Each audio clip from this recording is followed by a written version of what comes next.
जय माता दी, जय महाकाली, जय मेरी माँ पटियाले वाली। कैसे हो बच्चों? आशा करती हूँ कि आप सभी ठीक होंगे माँ माई की कृपा से, और ठीक ही रहे, माता रानी के झंडे झूलते रहें। एक बच्चे का मेरे पास क्वेश्चन है कि गृहस्थ में गुरु जरूरी होता है? हाँ, गृहस्थ में जरूरी होता है बेटा। गृहस्थ जीवन में भी गुरु तो हर हर जगह पे हमें साथ देता है। ये नहीं है कि हम गृहस्थ में हैं तो हमारा कोई गुरु नहीं हो सकता। गृहस्थ जीवन में भी आप गृहस्थ जीवन में इतनी मुश्किलें होती हैं कि आपको हर जगह पे अड़ना पड़ता है, कभी किसी कारण कभी किसी कारण, है ना। तो आपके उसमें भी गृहस्थ जीवन में भी, क्योंकि देखो जी, बिना गुरु के जो घोड़ी होती है, कहते हैं ना, बिना लगाम पकड़े जो घोड़ी होती है वो बेलगाम होती है, तो वो इधर उधर भागती रहती है, कहीं भी भागती रहती है। अगर उनकी लगाम खींची जाए तो वो स्टॉप उसी वहीं पे। तो देखो, गृहस्थ जीवन में मेरा कहने का ये मतलब है, गृहस्थ जीवन में भी गुरु होना चाहिए और होते हैं सबके। गृहस्थ जीवन में भी आप बहुत जगह अड़ते हो, कभी कुछ होता है आपकी फैमिली में, कभी कुछ होता है, कभी कुछ होता है। हमारे गृहस्थ जीवन में इतनी उतार चढ़ाव आते हैं, देखो जी, वो तो सभी के गृहस्थ जीवन में आते हैं।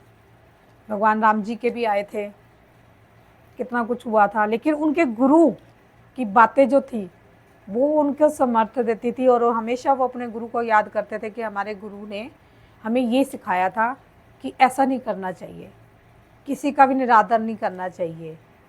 कैकेयी थी तो उसने वनवास दे दिया था राम को, है ना।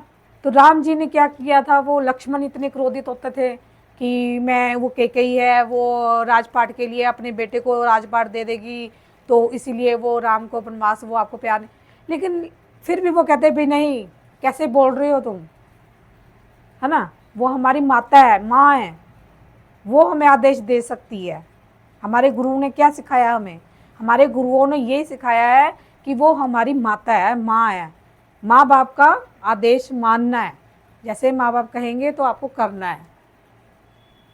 ये आप अभी से इसी से मैं माफ़ी मांगो, ऐसे उन्होंने कहा तो वो शांत हो जाते हैं लक्ष्मण, क्योंकि वो क्रोधित होते हैं, थोड़ा सा चंचल होते हैं, इसी वजह से।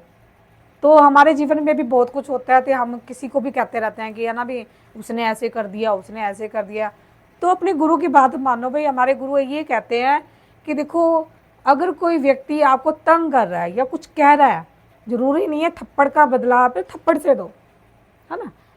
थप्पड़ का बदला प्यार से भी दे सकते हो। हमारे गुरुजी ने ये कहा है, परवाही मत करो, सुनो मत, इधर से सुनो इधर से निकाल दो, हमारे गुरुजी ने कहा है। तो आपके गुरु भी, आप कहीं भी जाओगे, आप गृहस्थ जीवन में भी हो, तो आपके जो लड़ाई झगड़े हैं, घर में कोई प्रॉब्लम है, तो वो कम हो जाएगी गुरु के द्वारा। गुरु ही एक ऐसा व्यक्ति होता है, अगर हम गुरु के उसमें आंचल में रहेंगे तो हमेशा दायरे में रहेंगे, बच्चे भी हमारे वैसे रहे, तो लड़ाई झगड़े का कोई मतलब ही नहीं है। ना तो किसी बात पे झगड़ा होगा, ना कोई बात होगी। माँ बाप भी सही रहेंगे, बच्चे भी सही रहेंगे, बहू भी सही रहेगी, जमाई भी सही रहेगा, सभी सही रहेंगे, है ना। तो गुरु का मतलब गृहस्थ जीवन में भी बहुत ज़रूरी होता है। गुरु जरूरी ही होता है बेटा। जय माता दी, जय माँ काली।